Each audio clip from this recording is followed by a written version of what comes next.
मानव कल्याण ही भगवत गीता का प्रमुख उद्देश्य है। इसलिए मनुष्य को अपने कर्तव्यों का पालन करते समय मानव कल्याण को प्राथमिकता देना चाहिए। इतिहास कहता है कि कल सुख था, विज्ञान कहता है कि कल सुख होगा, लेकिन धर्म कहता है कि अगर मन सच्चा और दिल अच्छा हो तो हर रोज सुख होगा। क्रोध से भ्रम पैदा होता है, भ्रम से बुद्धि व्यग्र होती है, जब बुद्धि व्यग्र होती है तब तर्क नष्ट हो जाता है, जब तर्क नष्ट होता है तब व्यक्ति का पतन हो जाता है। अपने आप को ईश्वर के प्रति समर्पित कर दो, यही सबसे बड़ा सहारा है।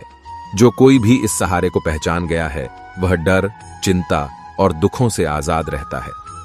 ये मनुष्य को अपने कर्मों के संभावित परिणामों से प्राप्त होने वाली विजय या पराजय, लाभ या हानि, प्रसन्नता या दुख इत्यादि के बारे में सोचकर चिंता से ग्रसित नहीं होना चाहिए। तुम क्यों व्यर्थ में चिंता करते हो? तुम क्यों भयभीत होते हो? कौन तुम्हें मार सकता है?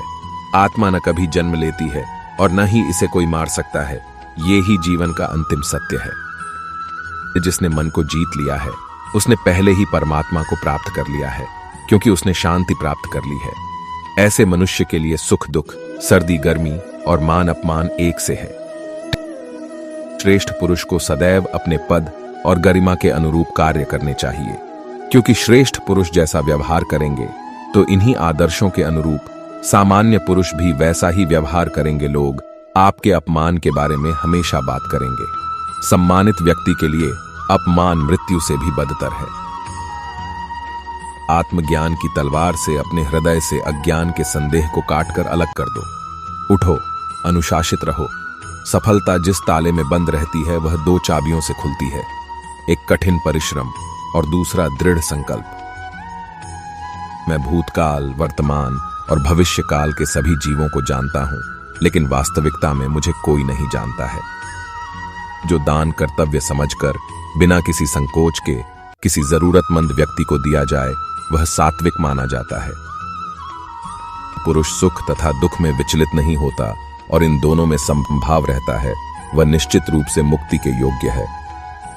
कर्म वह फसल है जिसे इंसान को हर हाल में काटना ही पड़ता है, इसलिए हमेशा अच्छे बीज बोए ताकि फसल अच्छी हो। जो लोग भक्ति में श्रद्धा नहीं रखते वे मुझे पा नहीं सकते, अतः वे इस दुनिया में जन्म मृत्यु के रास्ते पर वापस आते रहते हैं। मैं धरती की मधुर सुगंध हूं, मैं अग्नि की ऊष्मा हूं, सभी जीवित प्राणियों का जीवन और सन्यासियों का आत्म संयम भी मैं ही हूं। वह जो सभी इच्छाएं त्याग देता है और मैं और मेरा की लालसा और भावना से मुक्त हो जाता है, उसे शांति प्राप्त होती है।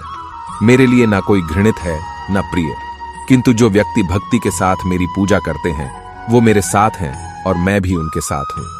मनुष्य को जीवन की चुनौतियों से भागना नहीं चाहिए और न ही भाग्य और ईश्वर की इच्छा जैसे बहानों का प्रयोग करना चाहिए।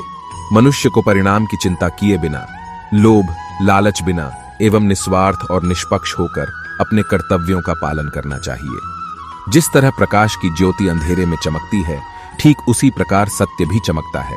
इसलिए हमेशा सत्य की राह पर चलना चाहिए। जिस मनुष्य के अंदर ज्ञान की कमी और ईश्वर में श्रद्धा नहीं होती, वो मनुष्य जीवन में कभी भी आनंद और सफलता को प्राप्त नहीं कर पाता।